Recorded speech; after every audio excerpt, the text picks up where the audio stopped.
You think you're working a job, but in reality, you're trapped. You log in before the sun rises. The office glows in artificial daylight, each cubicle a terrarium of polite captivity. Your headset hums a leash made of static.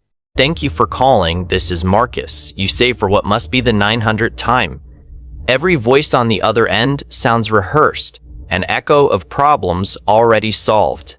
You smile when required, nod where it's safe, record empathy in the blank spaces of a spreadsheet. Level 2. The mechanical pulsy days click forward without needing you. The inbox refills at precise intervals, calls queue themselves, metrics climb as if the system no longer requires human hands. You watch meetings start before you join them, faces smiling in pixel sync, voices repeating familiar assurances. Your own phrases return like recycled air. We're sorry for the inconvenience. Thank you for your patience. You can almost clock your heartbeat to each apology. One night, the monitor flickers.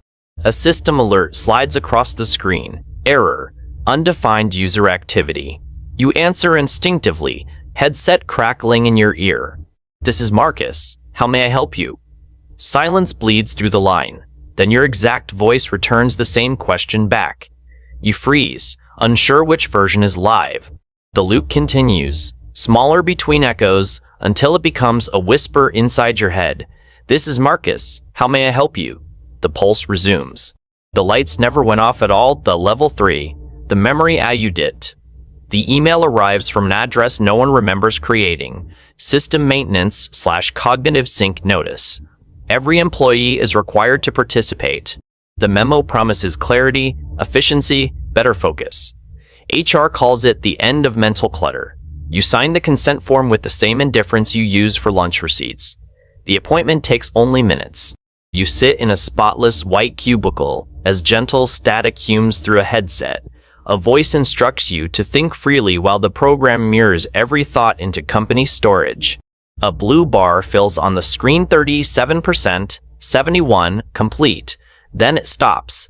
Warning, anomaly detected. The screen lists a date, 5 years ago, an unauthorized decision. You don't remember what it was.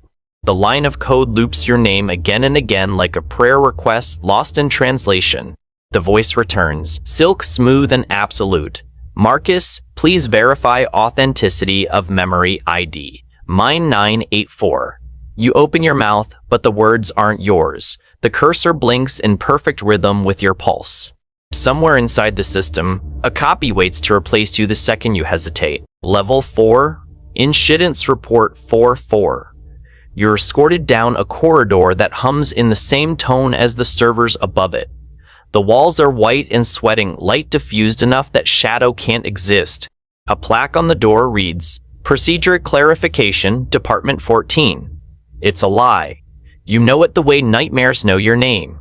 They sit you in a chair with no screws, no seams, only gleaming plastic. Across the table are two silhouettes you're not allowed to focus on. Between you lies a printer that has already finished printing. Stacks of your thoughts, double-spaced, formatted in 12-point font, warm to the touch. The title reads, Incidents for 4-4. You unauthorized self. Can you confirm these recollections? One asks. The other feed lines paper after paper into the scanner. Lines of your internal monologue roll across the wall as projection. I should pretend to agree. I don't believe in their system anymore. I am still Marcus. You try to speak, but the sound arrives half-second too late. An error notice pops across the screen above you. Authenticity conflict. Duplicate data. I'm not a duplicate, you manage. I've been here every day. I've followed every form. A light blinks red, then blue, then settles to an idle white. Loyalty acknowledged, one responds. Identity unverified. They hand you a paper your own signature printed again and again down the page, each line shakier than the last. You don't remember signing it, yet an ache in your wrist confirms you did. The printer spits one final page. Recommendation. Recycle subject to reduce redundancy. You stand quickly, knocking the chair against the seamless floor.